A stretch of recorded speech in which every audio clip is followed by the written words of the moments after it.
नमस्कार। हमारे YouTube channel स्वर योगा नंबर 1 में आप सभी का बहुत बहुत स्वागत है। साथियों, इस बार मैं वीडियो आप तक पहुंचाने में बहुत लेट हुआ हूं, लगभग 1 महीने के जैसा हो गया है। इसके लिए मैं आप सभी से तहे दिल से माफ़ी मांगता हूं। इसका रीज़न है कि जीवन में जो भी काम उचित समय पर करना हो तो उसके लिए हमें कुछ काम रोक देने पड़ते हैं।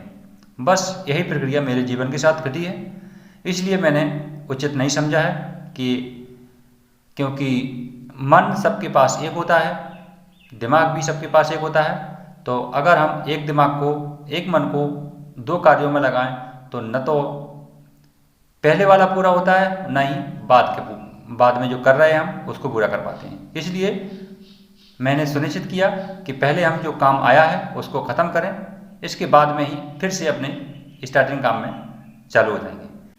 आज हम इस वीडियो के माध्यम से जानेंगे क्या है स्वर विज्ञान में तत्वों का रहस्य। तो सबसे पहले हम समझ लेते हैं स्वर विज्ञान क्या है। जैसे कि आप सभी लोग हमारे चैनल से जुड़े हैं, उनको तो लगभग 100% पता ही चल गया होगा कि स्वर विज्ञान क्या है। लेकिन जो लोग नए जुड़ रहे हैं और नए जुड़ने की आशा कर रहे हैं, मैं उन सभी के लिए फिर से एक बार समझाना चाहूँगा कि स्वर विज्ञान क्या है। स्वर विज्ञान का मतलब है हमारी श्वासों का ज्ञान। स्वर विज्ञान का मतलब है हमारी आत्मा का ज्ञान। स्वर विज्ञान का मतलब है मनुष्य जीवन की पहचान का ज्ञान। स्वर ज्ञान ही श्रेष्ठ ज्ञान है और स्वर ज्ञान ही ईश्वर ज्ञान है। अब ये स्वर ज्ञान क्या है? जैसे हम सब इस संसार के प्राणी श्वास लेते हैं और श्वास लेने के लिए 2 नाक के छिद्र होते हैं, जिसे हम बाएं नाक के छिद्र को चंद्रस्वर अर्थात ईड़ा नाड़ी कहते हैं और दाहिने नाक के छिद्र को सूर्यस्वर अर्थात पिंगला नाड़ी कहते हैं। ये 2 जो दायां बायां जो हमारे स्वर हैं, सूर्यस्वर और चंद्रस्वर, ये हमारे जीवन को निरंतर चलाने का काम कर रहे हैं। जीवन में उतार चढ़ाव करने का काम हमारा इसमें बसा हुआ जो सुषुम्ना स्वर है, जिसे हम सुषुम्ना नाड़ी कहते हैं, यह हमारा जीवन का उतार चढ़ाव का काम करता है कि जीवन को, हमारे शरीर को गर्मी पूरी हो गई है तो वो फिर सूर्य स्वर को बंद करके चंद्र स्वर को चालू करता है। अगर हमारे शरीर में शीतलता पूर्ण हो चुकी है तो फिर वो चंद्र स्वर को बंद करके सूर्य स्वर को चालू करता है। यही नियमित क्रिया है जीवन की।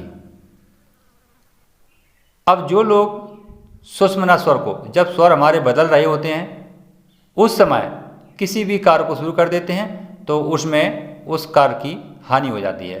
बस इसको हमें समझना पड़ता है। तो साथियों, जाहिर सी बात है, आप सभी लोग क्या है स्वर विज्ञान, इसका हम समझ गए होंगे। इसी के ऊपर जो हमारे श्वासों का ज्ञान है, इसके ही ऊपर हमारा पूरा जीवन आधारित है। अब इसमें तत्वों का क्या रहस्य है? जब हम श्वास लेते हैं और छोड़ते हैं, इसमें हमारे श्वास के अंदर तत्व बहते हैं और तत्व जब बहते हैं तो उन तत्वों के अनुसार हमारे जीवन का भविष्य काल में, वर्तमान काल में और भूतकाल में, ये तीनों काल में कार्य सुनिश्चित होते हैं।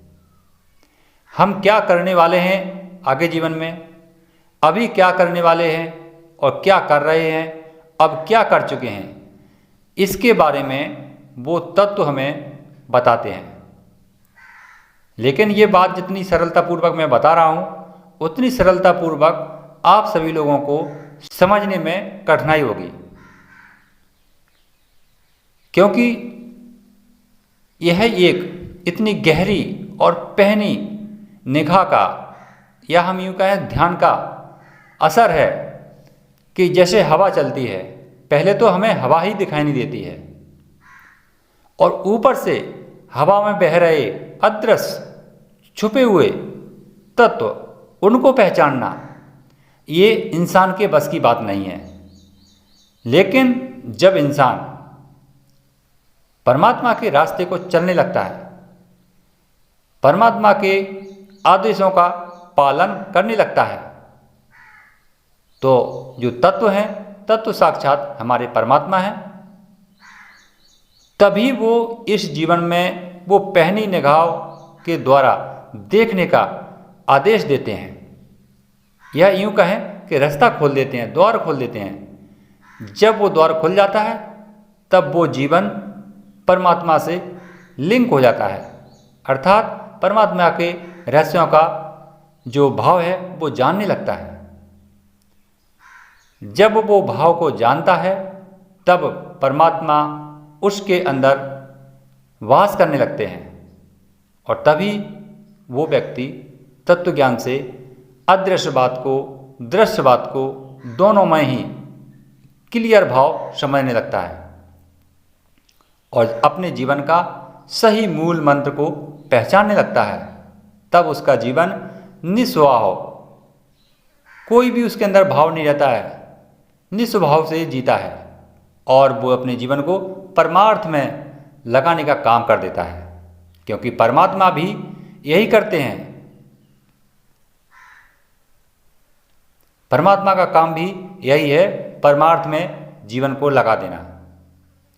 हवा कभी किसी से अपनी उधार वस्तु नहीं मांगती है, वो सब प्राणियों को जीवन देती है। धरती कभी किसी से अपने ऊपर चलने का भार का कोई आपसे कुछ मांगती नहीं है, वो और कहती है कि आप मेरे ऊपर जो भी करना चाहो करो। जल कभी